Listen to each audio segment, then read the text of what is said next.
welcome back to the Sword of Truth podcast, the Sword of Truth podcast. Gotcha. Wait, hold on. Which podcast is it? Are you looking it up? Welcome to the Sword of Truth podcast. The Sword of Truth podcast. The S.O.T. podcast. The podcast that Sword of Truth does. Podcast. You know that podcast where they discuss that sword that tells no lies? This is that one. It is that one. And you're here? Bam! I don't know. I kind of love it. I say we just run with it. Welcome back to the Sword of Truth podcast, the alcohol-fueled chapter-by-chapter reread of the Sword of Truth series with a mouthful of crap room on the side. I am Jade. And I am crying. Oh, and I'm Nate, and today we are spilling our guts to chapter 27 of Temple of the Winds. Wow. This has never been this hard. And we are coming in hot. Oh my god. So prepare yourselves. I fully thought you stopped recording. Oh, no. No, not that. That was gold. Okay.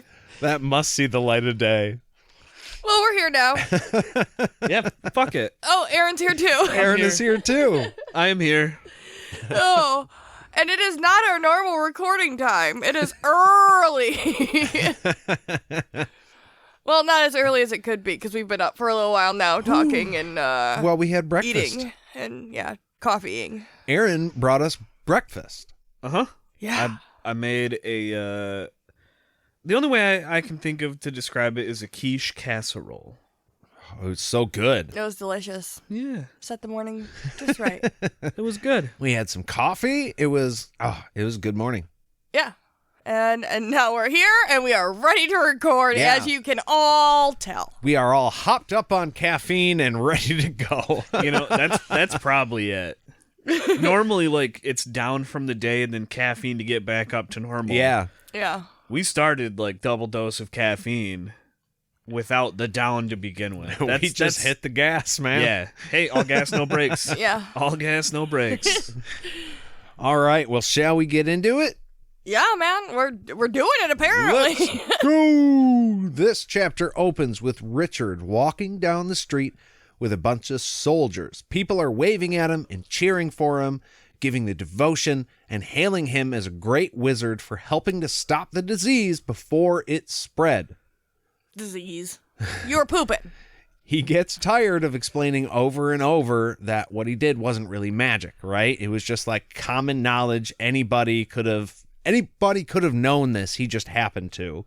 But he's tired of it, so he just starts smiling and waving at everybody. He actually literally says they could have gone to any herbalist and they would have told him the same fucking thing. Yeah, they would have gotten the same thing. Weird. Weird that he says that after it was so important for the Lord Rawl himself to go find the goddamn Quench Oak tea, isn't it? That's true. Yeah, it was made very clear that there was one person for sure, possibly a second person, and those were the only two people, Richard and Nadine, who could go find this. But now, unless he's being, like, just a little exaggerating, like... Generally exaggerating. Like, hey, God, if they just went to literally any herbalist, they probably would have got this done, like... Because he always downplays magic. Yeah. And maybe it's like, Yeah, that's true. he might just be being a little emo about it. And maybe the herbalist wouldn't have done it as quickly as Richard would have done it. But I Sure. just... Well, like, if one person was having a problem, one person could go to an herbalist. Yeah. You know, and a Right. whole army This is can't grand go. scale stuff. Yeah. I want to say a bit of a tease here. I don't know, tease isn't the right word, but I'm brain farting. So we had a discussion in the last Patreon about what the general populace feels about Richard right now. Oh, yeah. And I just wanted to clarify, because we should have known this or should have brought this up. We do know a decent part of the population likes Richard, and that's the soldiers, because, yeah, he cured them. Mm-hmm. So it's like, oh, well, you know. We know there is true. a certain pretty large group that is big Richard fans. Well, and also, anybody who's come out of the rule of Darken Yeah. is generally approving because, I mean, the soldiers and the Mort Sith who are seeing the improvement in their lives, not necessarily the people of the cities, because they don't see that this guy is ruling differently than his predecessor, because he's still being a, like, tyrant, basically, from their point of view, but, like, the people that he's using to do his tyranny understand that he's being nicer. Well, I think it has to do with that time. Like, there's always going to be one dude who's in charge of it all, which now we kind of view as tyranny, but, like, you know, they also have councils and separate governments, so people can kind of rule themselves, so it's not, you know. But in that time, people didn't really get a choice. You just hope that the one guy who was in charge of the whole shebang, was just not an asshole.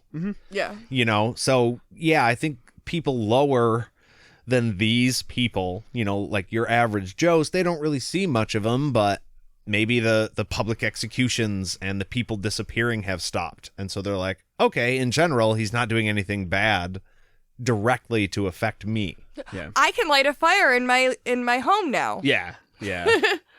Well, we turn down a side street where the people are kind of grim and dirty and obviously poor, with Richard in stark contrast to this with his fancy clothes. It's clear that this is a rough neighborhood. It's funny then that Richard keeps his hands on his wizard sand pouches while in this area. He's clutching his pearls a little bit. He is tighter. literally doing that. Yeah. And it does kind of give a little run through about what exactly the wizard sand is. The white sand is wizard's bones, right? They give power to spells and stuff. And the black sand, it doesn't say what exactly it's made out of, but it counters the white, and it's super, super rare. Well, and we know that it is also wizard's bones. It's just from the subtractive towers as opposed to the additive towers. Oh, well, yeah, right. Yeah, from the previous book, and he's the only person who's gathered that. Only person in the world. It said, what, a tablespoon is worth kingdoms. Yeah, because And nobody he has else can get several it. kingdoms worth. Yeah, he's got a full pouch. And he can always go back and get more. I did want to clarify this too, because it was something, again, it was another thing Richard mentioned or thought about that I feel was like, really, dude? So I'm paraphrasing slightly, but while he was going through the crowd, and he saw they were downtrodden, but like they were, a lot of people were still happy. He said he thought he understood what Nadine must feel when she helped people. Motherfucker. Oh, yeah. You were a woods guide. Did you not help people get through woods? Yeah. What is a woods guide then, if this is like, because he's like, oh, this is the first time I've helped people instead of hurt people. Did you not have like 20-some years of growing up with positive male influences who taught you how to help people your entire life? Yeah. Didn't you tag along with Zed while he helped people give birth? Yeah. And didn't you yourself heal Kaelin on one or two instances? Yeah. So there's been multiple instances of him helping people, but he's just not seeing it, apparently. So I don't know. I mean, I know this is going to be a reoccurring theme throughout the chapter, but like, is this just... this is on purpose, and it's showing like how sleep deprived he still is. Like he's like not remembering things. And see, I personally would love if that was the tact that Terry was taking in these chapters. When I read these the first times, never occurred to me that he was this tired, because I didn't think about how long he'd actually been up. I would love it if that's the actual... I don't know that that's actually where Terry's going with it. Yeah. But it definitely feels like something's off. It makes sense. With him in these chapters. It makes sense that it's like he's acting weird. He's also sleep deprived. Yeah.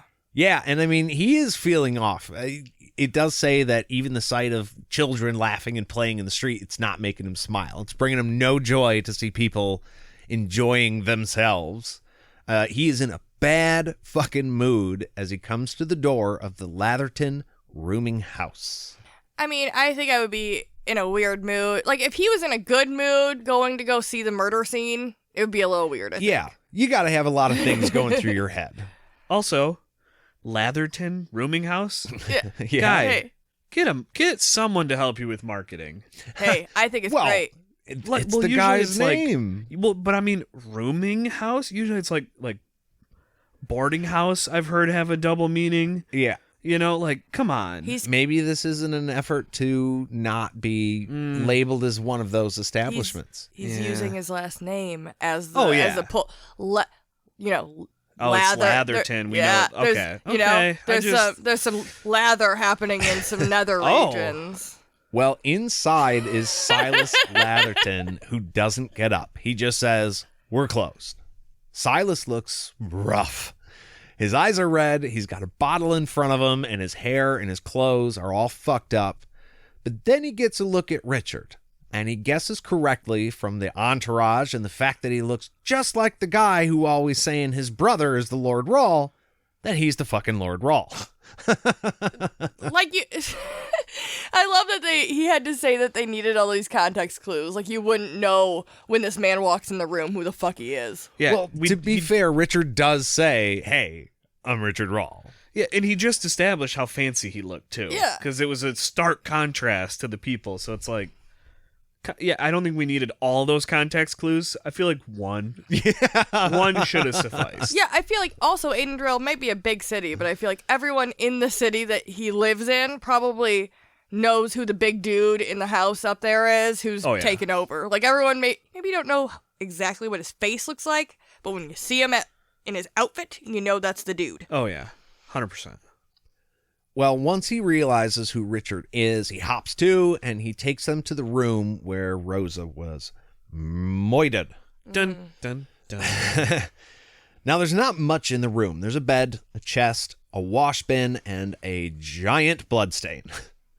There's blood on a rag in the wash bin, which was about a 50-50 mix of water and blood. The killer obviously cleaned themselves off before most likely walking right past Sai.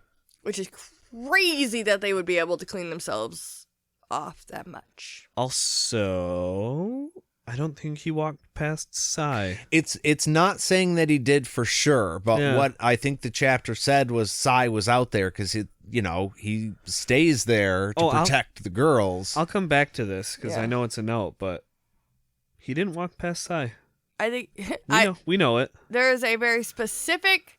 They have a very specific view on what they think happened. Silas does, so that's what he's saying. He thinks he came back past him. Oh, okay. Now I see. That's what they're assuming happened. Okay. Yeah. Nope. I thought I was smarter than I was. Continue.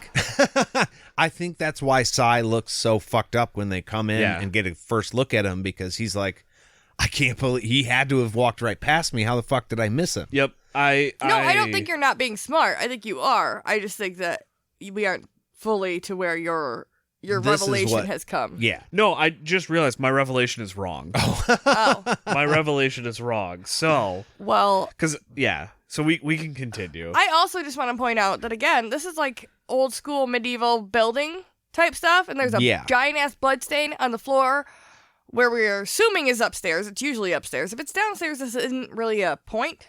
But if it's upstairs, 100%, blood was coming through that floor into whoever's room was underneath. Oh, yeah, we know it is because nobody gets upstairs until they've paid. Yeah. Yes. So it is upstairs. So it is astonishing to me that they had to wait until Drefan walked into the room the next morning to find the lady when there was this much blood. Ooh.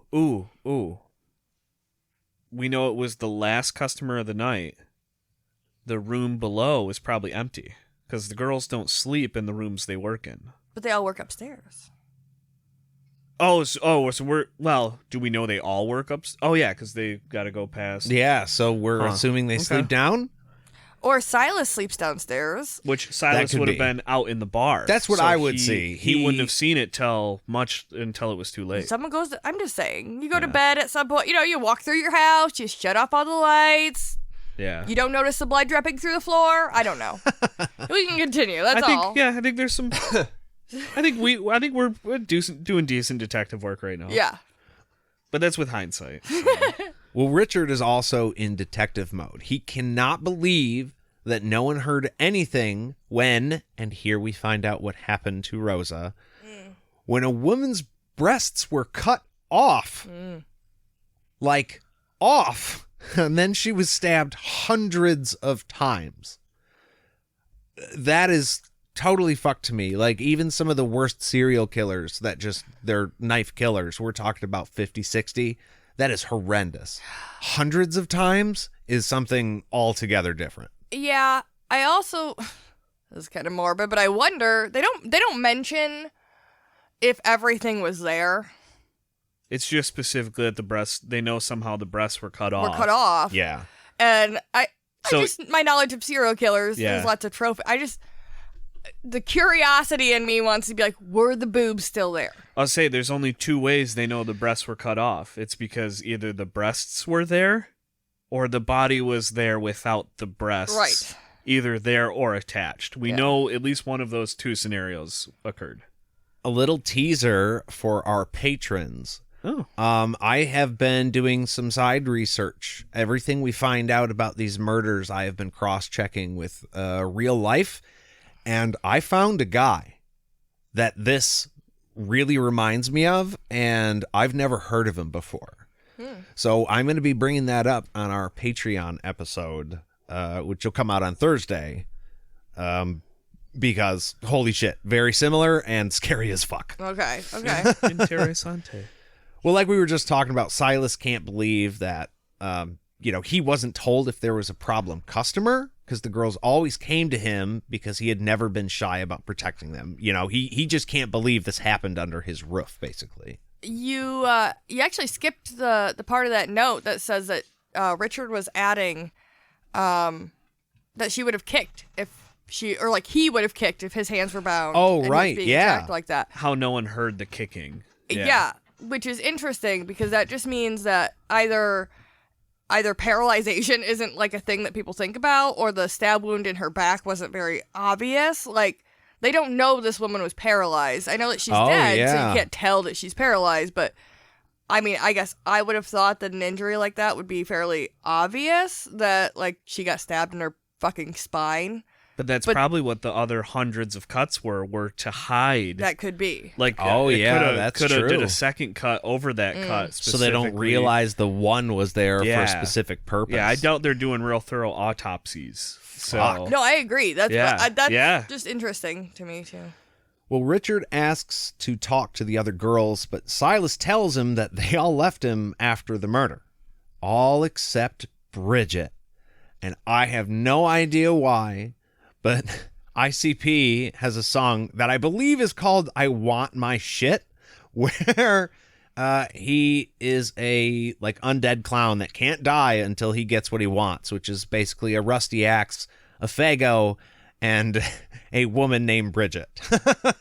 Oh, And that song popped in my head the second I read it, and so now it is tied to this woman, and it probably shouldn't be, but that's what came into my head when I read because it. her name is Bridget. Because her name is Bridget, and I can't get it out of my head.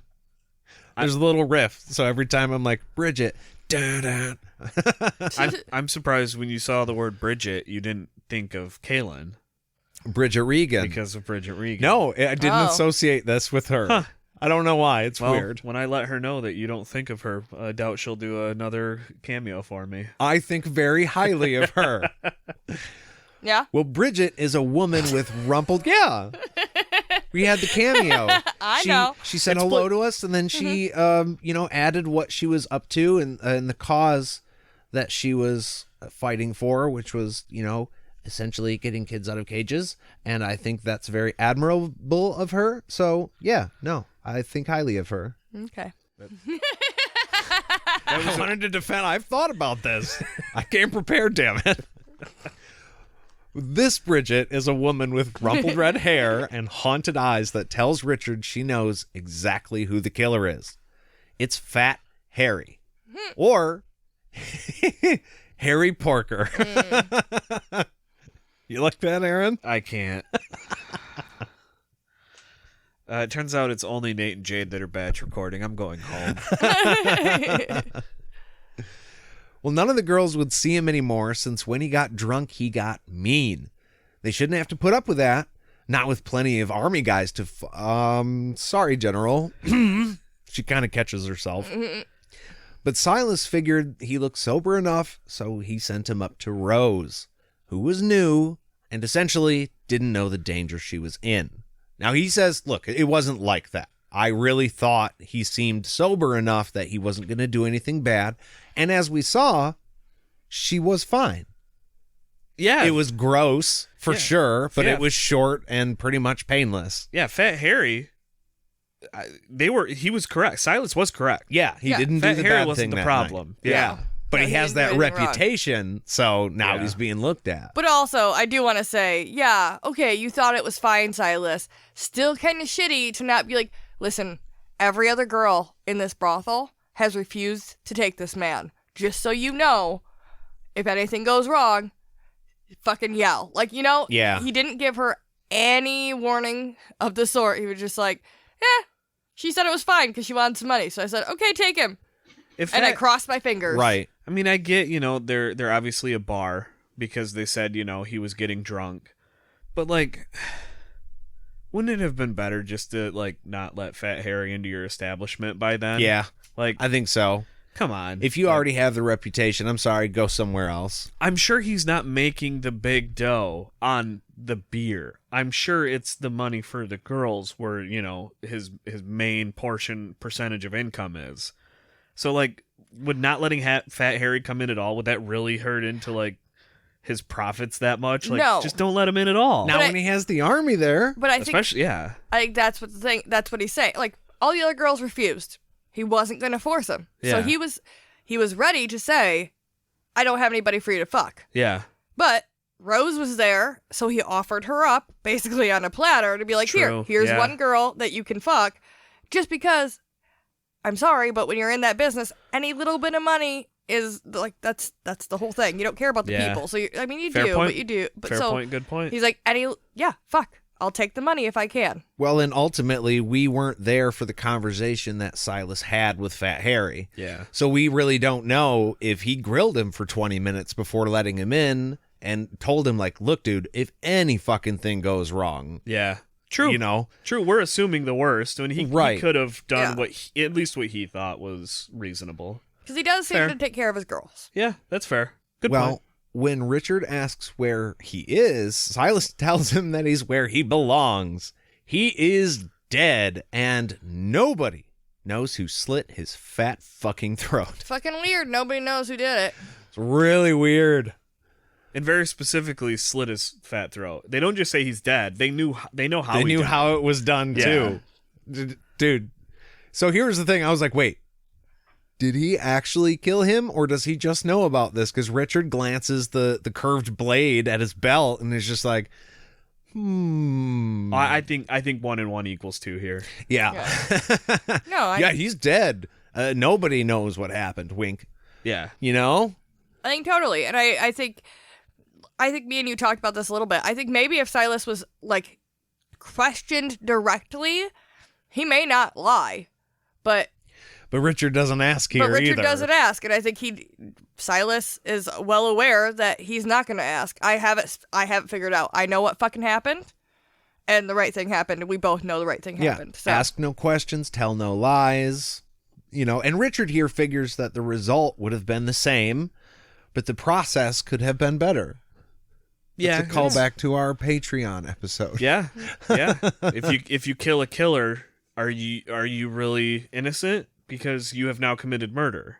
Right. He figures that if he would have gone to the courts, he would have at least had a trial, but they would have found out what he did and killed him anyways, so it's just saving money. An argument could be made justice was in fact done, but it was vigilante justice. Right. Not justice by the law. But this is the issue, right? Because everyone assumes immediately they already know who did it. Yeah. So it's taken care of, so Yep. that it's not investigated any further, really. We're like, okay, got it done. This happens a lot in real life, too. The cops go, we know who fucking did this. Yep. They go into the investigation with the hypothesis already figured out. It's already done. So it colors the investigation totally, and you don't ever figure out what actually happened. And somebody innocent gets murdered because it's all assumed evidence. Well, and Richard makes the point that they could have at least confessed him to be sure before the guy died. That would have been the ultimate plus to waiting and having a trial. Yeah.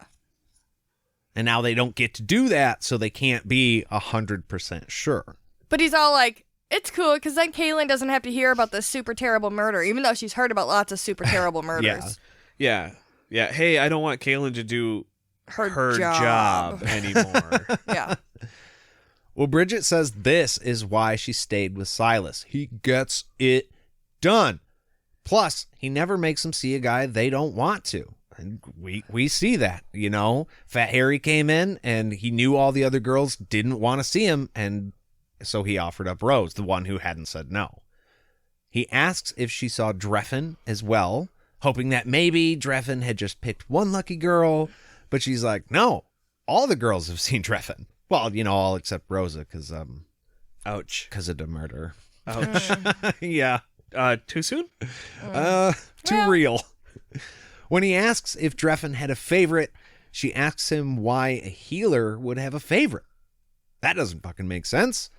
And it's revealed that Drefan isn't there to fuck. He's there to help. Aw. He comes in before and after the girls' shift so as to not mess with their business and tends to them. He teaches them how to wash and how to take care of themselves. Bet he does. And Richard's like, so he never... with anybody? And he's almost like laughing. And Bridget says she offered, but no, he passed on it. Dreffan's hands are clean here. And Bridget, Are they? Because we know about Dreffan's hands and his healing. True. And prostitutes, I'm sorry, but probably wouldn't recognize the red flags as easy as somebody who doesn't do this line of work. Just saying. Well, it worked, though. His healing method worked. Sort of. I mean, What? kind of. How? We don't have...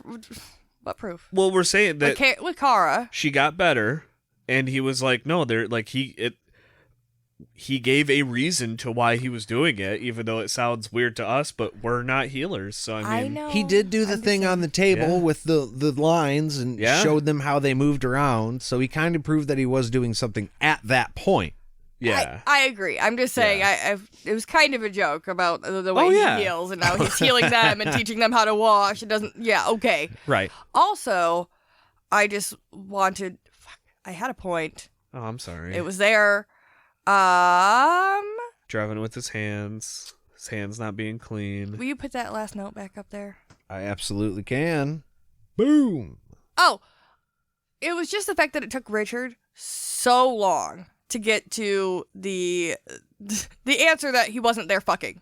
Yeah. Like, oh yeah. They were putting it out there. They said he's a healer. Why would he pick just one? And Richard still didn't get it through his thick fucking head. He was like, "What? What do you mean he didn't pick what?" Like, I said he's a healer. Like, he's not here fucking. It shows where Richard was, it shows why Richard was there, I think, in the first place. That was the ultimate thing. He wasn't really there investigating the murder. He wanted to know if his brother was fucking. And he has a bias against his brother right now because he doesn't. That's true. He doesn't trust him. He's been told by a couple people. Well, he's been told by Kaylin, I don't know if I trust him. The Mord Sith were just like, yeah, we'll look after him. But so like he does have a negative bias and prejudice because of his other brother. Like his other brother completely betrayed him. So now all of a sudden it's like, hey, good thing. Hold on. I don't get good things. So I don't think Dreffan's innocent. And so he goes into this situation knowing that Drefan is the bad guy. That's, so it's like, wait, he's not? It's also, though, super interesting that, like you said, he goes here not really concerned about the murder, even though the whole reason the murder was brought to him is because Drefan was there. The main goal is to find out about who he's fucking. Yeah, right. Despite the fact that there was a horrific murder that he was there first for. Yeah, he's asking some questions about it. That's right. But he's not really that focused on that. He's more focused on the fact that Drefan was maybe fucking all these people. Yeah, because he didn't want diseases in the castle. Yeah. Yeah. Also, we do have to get to our beer break, but I do just quick mention, because I don't think it was in the notes, that Drefan apparently, after he saw this woman, came out and was just throwing up everywhere. Oh, yeah. Yeah. I totally missed it. You're right. I'm sorry. That's okay, He but comes out of the room and he can't handle the sight of what he did. Yeah. Apparently, that was earlier today. That's how all the girls noticed something was wrong, because they saw him running from the room. freaking out. Yeah. yes. What's the phrase? Spilling his guts? Yeah. Spilling his guts. How did I leave out the fucking note that we made a joke about at the...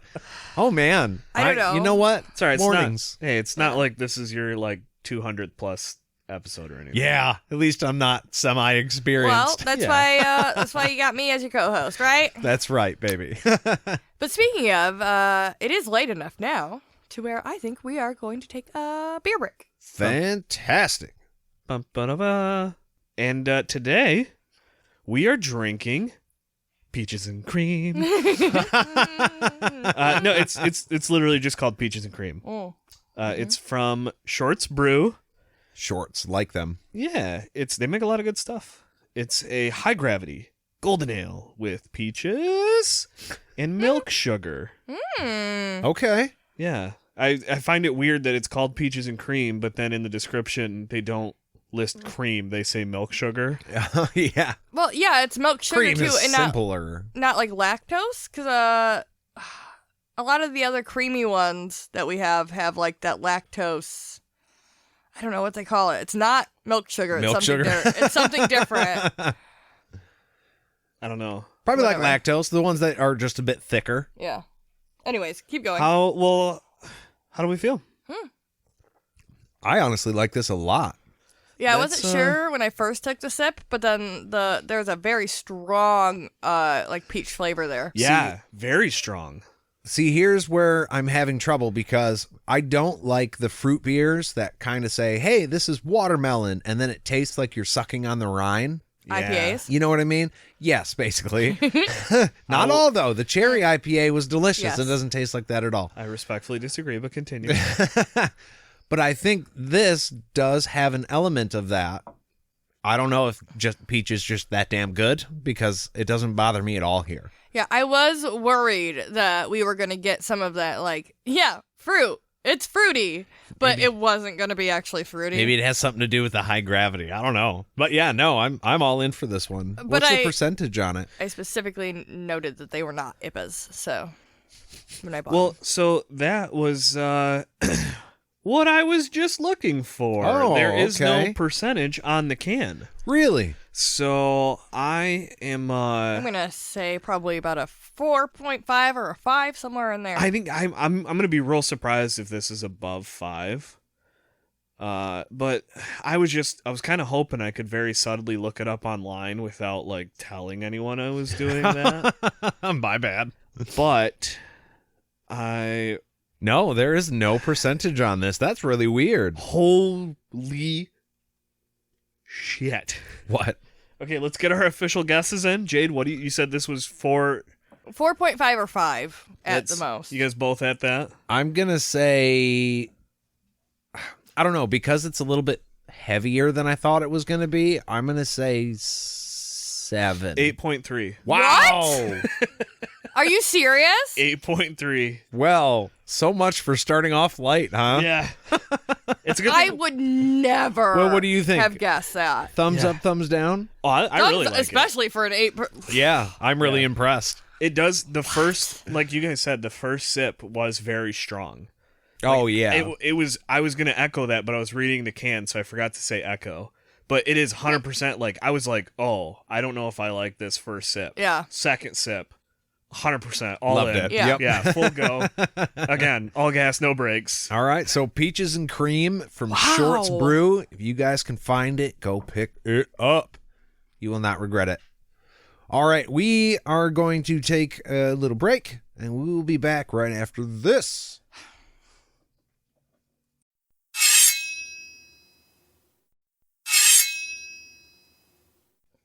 All right, and we are back. So, what we experience in the chapter is a cutaway. Now we are following Richard, who has gone to see Drefan. When he finds him, he is praying for a soul no one cared about. And then all the things he could ask about, the goddamn pillow. Why the pillow? Yeah, because he notices that the room was very drab before, but now this time it's just slightly less drab. Yeah, he's like, oh, I noticed you decorated. Like, you're here to talk about some serious shit, and you're starting with the decorations? Yeah. I get it's relevant to the chapter or the woman, Rosa. Yeah. You know, so maybe that's why he picked up on it the way he did, but I was just like, Transition. that wouldn't have been my opener, man. He was looking for a transition, but yeah, he didn't transition from anything. It went from nothing to that. I think the issue here is that if you were Richard and you just walked into that room, I don't know that your brain, they like to say it would, but I don't know that your brain would go, oh, you have a rose pillow. Where the fuck did that come from? But as readers, like from our vantage point, makes sense. We know what that pillow means. Right. So Richard has to point out that Drefan has the pillow for our benefit, even though Richard probably wouldn't have commented on it otherwise. And then not only that, but he's like, oh, this is good craftsmanship. Do we think she made it? And they go into all like crafter's details about the pillow. I love the color. It's so vivid. Like, what are you guys doing? This is definitely like nervous conversation where you don't want to bring up the real topic. So you just kind of try to dance around it, hoping the other person actually explicitly brings up the topic. It's small talk, but you're afraid to bring up the weather because everyone knows that's planned small talk. So you're like, pillows, huh? Pillows, yeah. Pretty cool. You know, also, I just want to point out how strange it seems to me that Drefan apparently never met this girl, right? It's okay that he's praying for a girl he never met that died in a horrific way, right? Sure. But for him to have gone as the healer there, and for the people there to have been, here are her personal items, right? She only has 1 or 2 personal items in her whole life.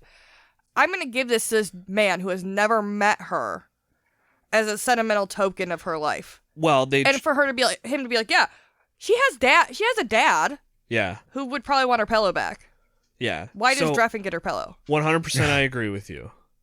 But we do know that they also tried to pay him with money and other services. I know. And he refused. So I think this was more of like okay, well, I don't know, do you want her pillow?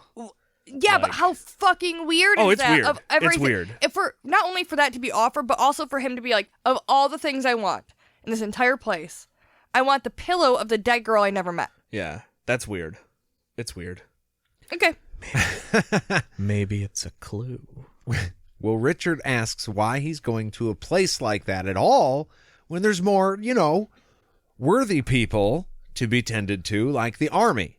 Hey, fuck you, Richard. That was my initial thought, too. Bit of a dick here. And my second and third thought. Yeah, whores aren't people?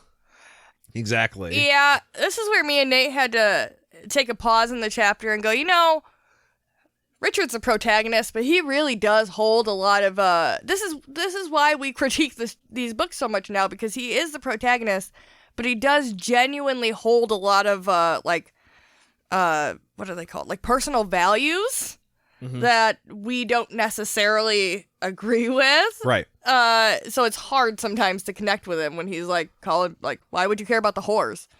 But Richard seems to have a very misogynistic viewpoint on things, even though he pretends he doesn't. So Drefan fires back with the fact that he is the son of a whore. Boom.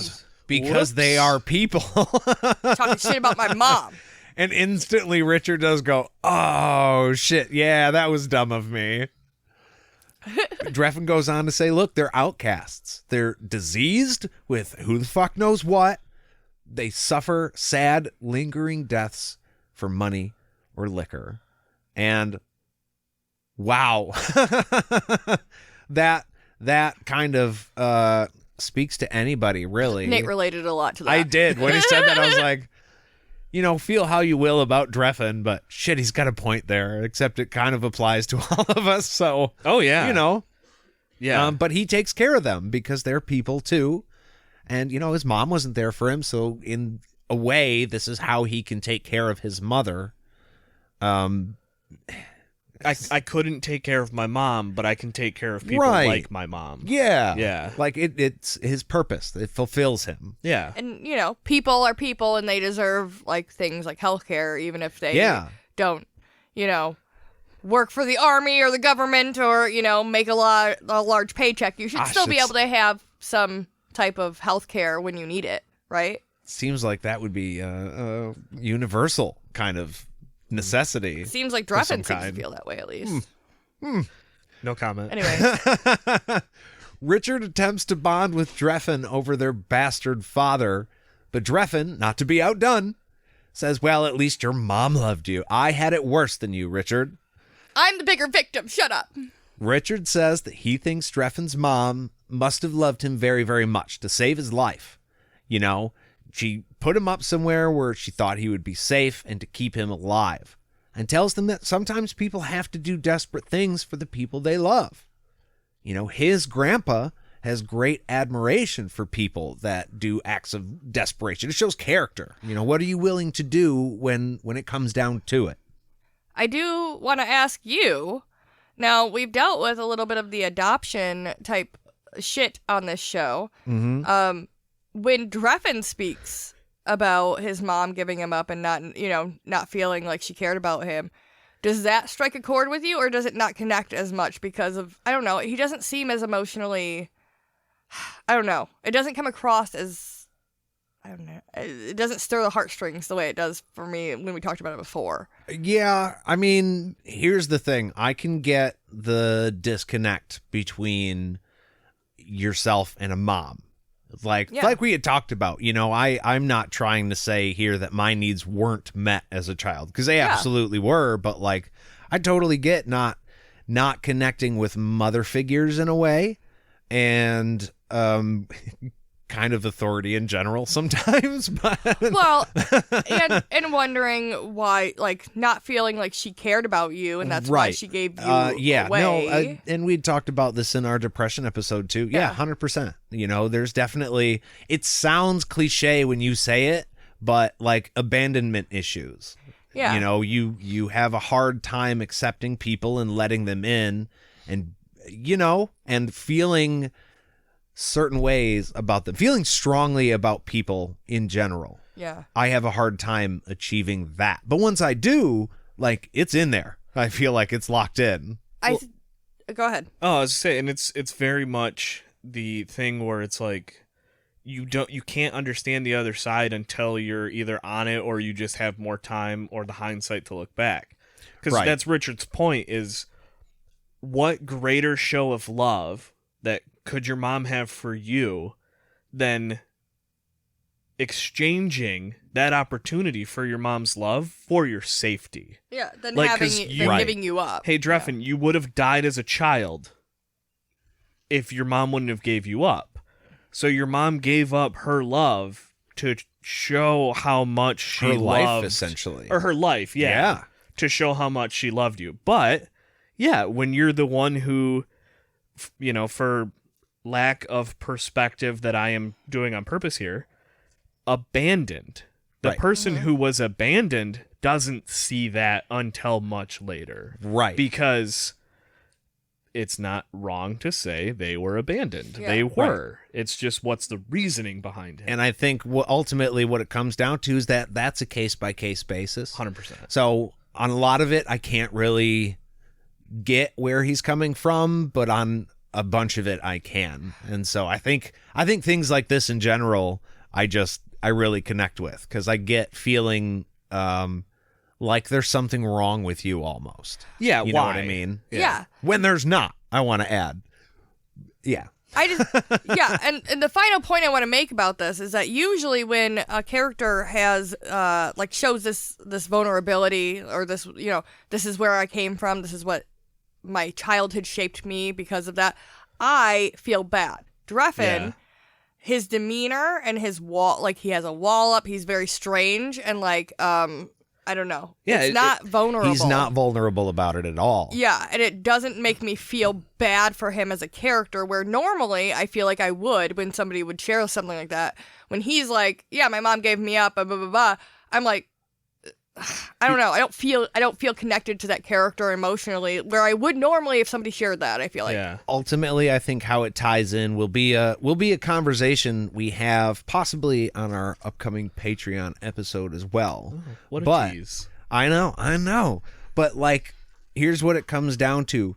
They're talking about adoption here, essentially, or whether or not it was right for him to even be born, right? Because his mom may or may not have been willing, but ultimately he's kind of a product of rape. So the question is, would the pain that Drefan is apparently in because of his mother be lessened had he not been born? And that's a very uncomfortable conversation. Oh, yeah. Depending on how the not being born part comes about. But ultimately, that's a valid viewpoint from a lot of, people. You weren't ready for me. If this hadn't happened, then I wouldn't have to feel like this. And then, or maybe happened later, then we can still be together. Just, whatever. You can go in spirals. But somewhat cliched. I think that's kind of what it's coming around to. Yeah, somewhat cliched, but is it better to have loved than lost than never loved at all? Exactly. Yeah. Yeah. And you can go round and round with that, believe me. Yeah, that can be a whole episode on its own. Well, Drefan asks about Richard's grandpop, and Richard fills him in on how awesome Zed is. Richard tells him if he doesn't believe he's alive, then he will be dead for sure. Richard is the only one who kind of believes that Zed is still alive. Yeah. Drefan tells him to keep believing because he's lucky to have a family. I do want to know, which is kind of sweet, yeah. for everybody, if the notes all of a sudden shifted to a different cadence. Nate took the first part, and then I took the second part. And my part is a lot more like shorthand and not as fancy as the way he was writing, just so you know. Well, Richard tells him that he has a family now, too. Aww. And then asks if any one of the chicks chasing him have caught his eye. Weird transition, but okay. Right. Yeah. Drefan says they're all just girls batting their eyelashes and chasing power. Like they do to Richard. Yeah. And Richard has no idea what he's talking about. What? No. Me? People don't What? look at me. I'm just an incredibly buff, powerful, tall, attractive, well-dressed emperor. Yeah. Man, Who wants running, that an even? empire, yeah. Who could possibly see the good in that? Yeah, not the woman who threw herself at me last book. Oh, wait, we're not talking about that. Right. But Drefan, he gets serious. Yeah. He does not fuck around when it comes to this next topic. He says Kaylin is a lady with substance and character.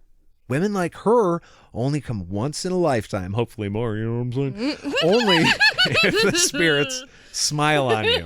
I'm leaving again. Richard agrees, but start thinking intently of the prophecy. Yeah, it was real straight. His shifted, like, we're joking, we're having fun, and then all of a sudden he's like, no, but for real, you have a good lady and you need to fucking respect her. Okay, I've known you for 2 weeks. Calm the fuck down. Yeah, for real. Like, hey, we did find out we are related, but like, yeah, we don't know each other. You don't even know my wife. Yeah. You don't know her. You better calm down. We have kept you two separate from then on purpose. I don't think they've exchanged. Doesn't know that, but they haven't even exchanged middle names. No. I mean, they don't. They have not. They don't know anything. they don't know favorite colors. Nothing. Yeah. They would be horrible at the match game. Well, Drefan smacks his back and says if he wasn't such a good brother, he would steal her. On second thought, he better be careful, or he just might.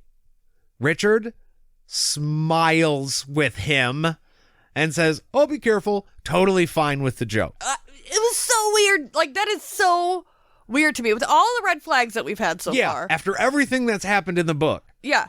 This to me, And with how protective he is over Kaylin. yeah, this to me is more of, I hope that this is all on purpose to show how sleep deprived Richard is. Yeah. Because, how many instances has Richard's jealousy caused issues? Yeah. And now he went from this morning thinking that Drefan is a womanizer and worried about him spreading STDs And possibly murder. and possibly murder to people he doesn't know or care about. And now, all of a sudden, it's completely flipped 180 degrees the other way. I might steal your wife. Yeah, you might. What? Yeah. It reminds me of Vince from Pulp Fiction when they're talking about the guy that Marcellus Wallace threw from the roof or out the window. Yeah. When he's like, it's the dude's wife. You know he doesn't have a sense of humor about that shit. Yeah. No, you wouldn't. That's a weird joke. That is a weird joke. And the only argument I could possibly give for Richard is that Kaylin's a confessor. So I don't need to worry about literally any other man because they wouldn't want to fuck her because she'll confess him. True. That's a very good point. But I feel like I hate that argument too because that just takes Kaylin, like anybody could just, like, he doesn't have to be jealous of his wife or worry about her caring about somebody else. And that's terrible. Like, I didn't like this exchange. That's all I have to say about it. Drefan points at him and tells him to treat her right, which is weird. Yeah, time out.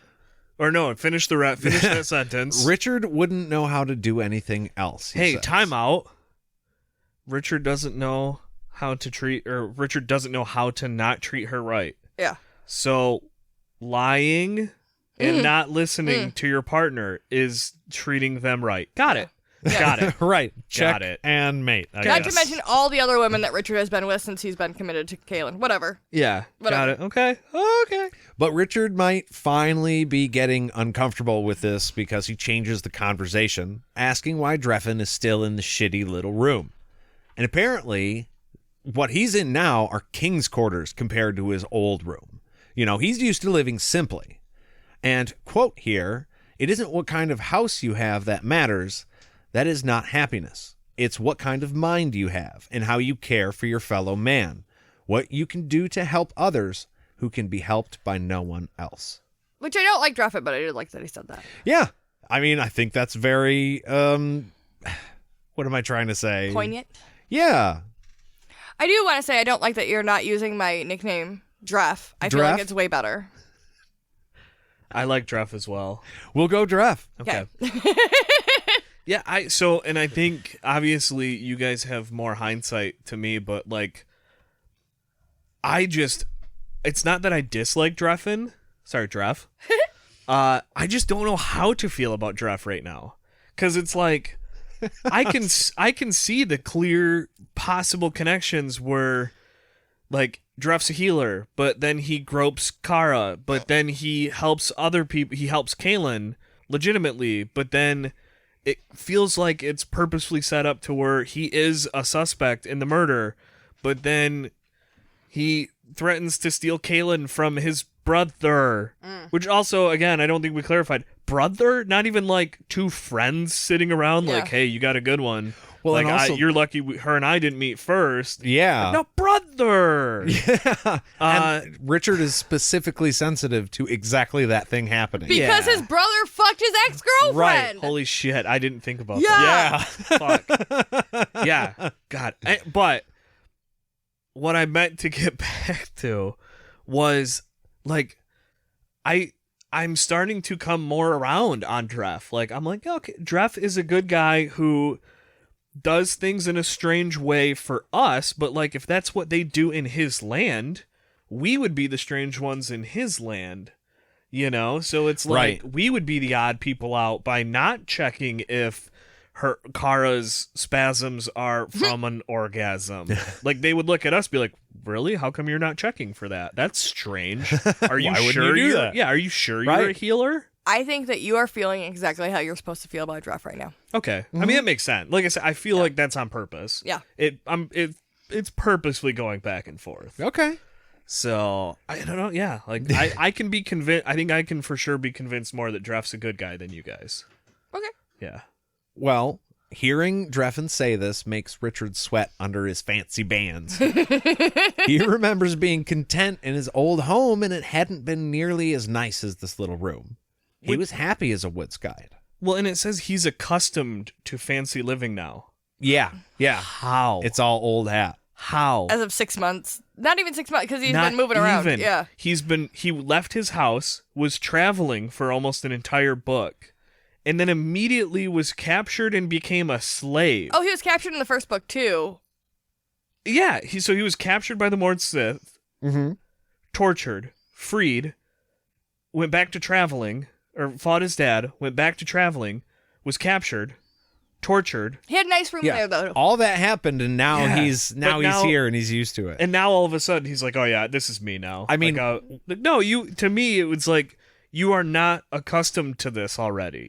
He should still be getting used to this. We spent 5 days in a castle in Scotland, and every day I woke up, I did a happy dance because I was in a fucking castle in Scotland. I think I would, and it wasn't like it was big. Don't get me, but it wasn't like huge. I feel like it would be a couple years before I would get over a feeling. Yeah. Like that. Easy. Also, he says his whole house wasn't as nice as the little room Dreffan's in, which was interesting to me. Yeah. He goes on to think that, he's got to help others who can't be helped in any other way, which, little sketch there. I didn't really like that. I was like, what? You're going to force your help on people. I don't like that. Right. He says that he is basically stuck being the Lord Rawl. Couldn't have helped it. It just happened to him. But Kaylin is the balance, right? She is there to help his not really knowing exactly how to be a ruler. She's the experienced one. She'll help him out through this. And now he just has to find the Temple of the Winds before everything is lost. So, no pressure. No pressure. No big deal.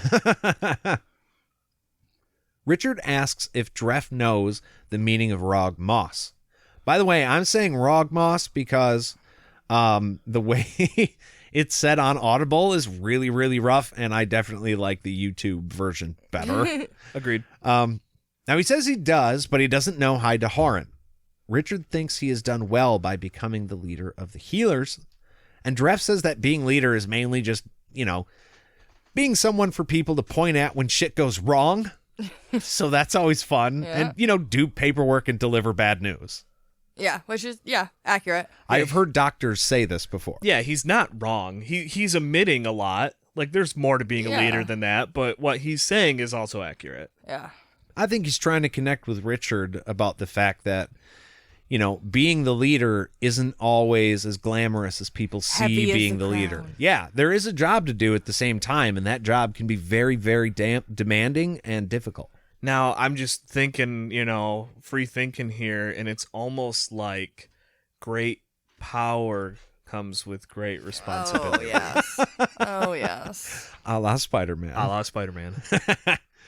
Well, the Rog Moss were founded thousands of years ago by wizards with the gift for healing. Do not all wizards have that? Or are these like people who are good at healing? I took it as like more attuned to it. Like how people can be like visual learners versus people who can actually sit through lectures and learn. It's just like for some reason they were just better at healing than other people. Because we've seen Richard than and other wizards. Zed. Other wizards. Yeah. Okay. Because we've seen Richard and Zed both heal people. Oh, yeah. So that's why I was like, what? Well, I mean, Richard's a war wizard, so I mean, there could have just been healing wizards. Like maybe that was a thing. That's all I was asking. Oh, yeah. It's a good question. Well, the Rog Moss were founded thousands of years ago. Oh, shit. I just read that. We did stop you mid-sentence. So when the gift begins dying out, right, the wizards would take the ungifted as apprentices until there were no more left to be, in the Rog Moss. So it reminds Richard of Kolo's journal when, less and less people are being born with the gift. So less and less people are coming into this sect. Yeah, there's definitely, I mean, it makes sense. There's parallels there. I'm sure this was happening at roughly the same time. Now that there are no more, they do the best they can with what they have learned. It's a simple life, but has rewards better than belongings. Richard says he thinks it must be the best feeling to help people, which, again, he said about Nadine. Yeah. He kind of looks up to her for helping people, even though I'm sure Kaylin fucking hates that. Yeah. He puts healers in high regard, which does say something about Richard. Even though, 2 paragraphs ago, he said he was helping people, too. Yeah. Yeah, He literally helped people by healing them in the beginning of this chapter. Yeah. He was recognizing and thinking back on that. And he's thinking about how he's helping people by protecting them from... Yeah. But whatever. Yeah. Well, this leads Dref to ask about what Richard does. He explains being the bringer of death and a war wizard, and how he was born to help people by protecting them from people who would enslave them. Not like Richard is enslaving them, like Darkin does.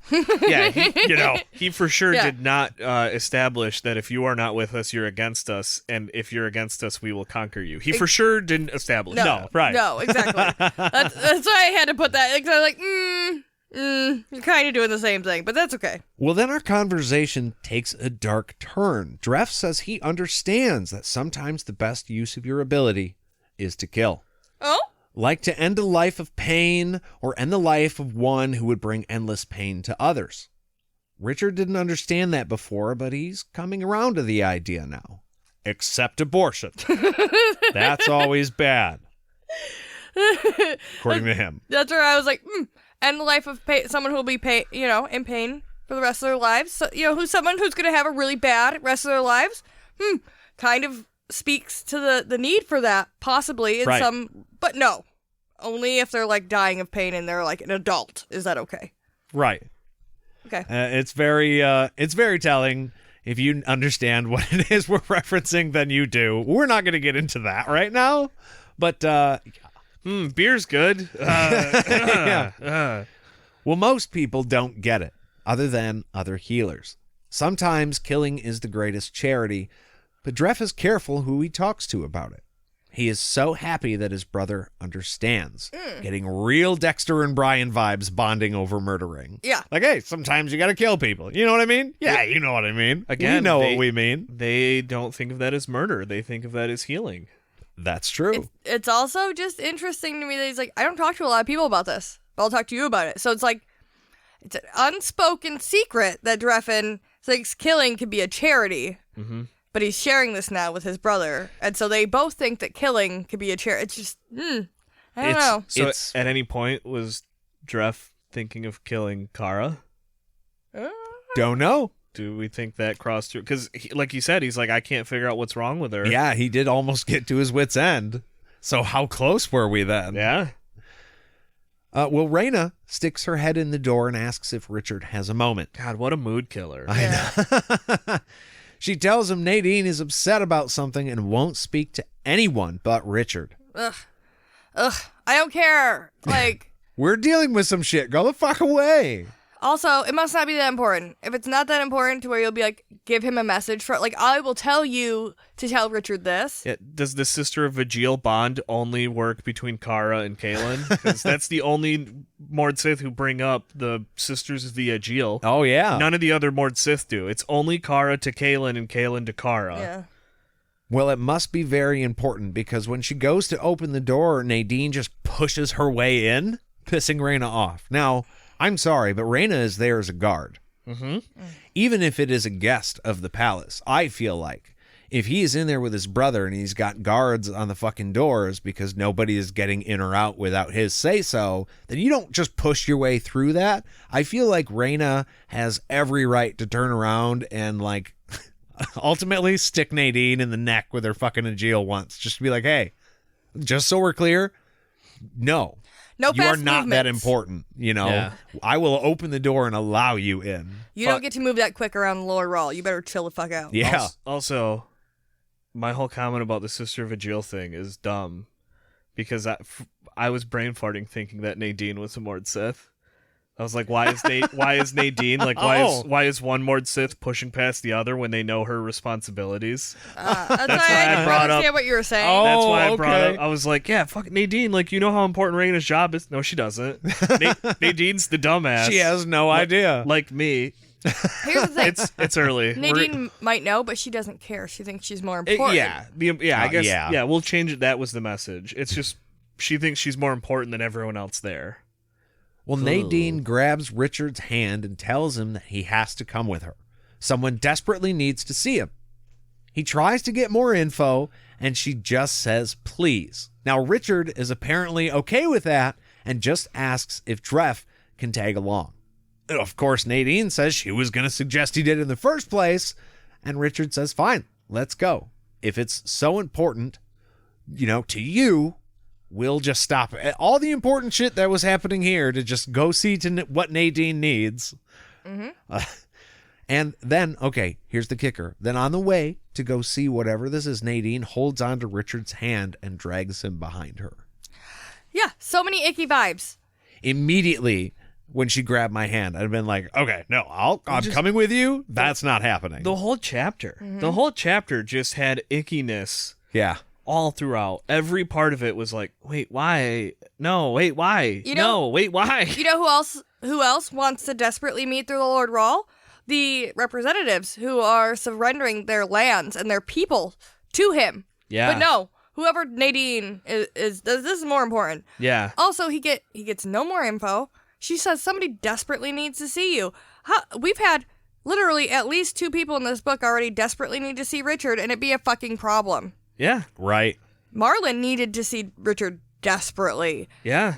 So this could potentially be a murder, but we're not gonna investigate any further. We're just gonna go wherever the fuck Nadine, shisty little tight dress wearing little hoe Nadine tells us to go.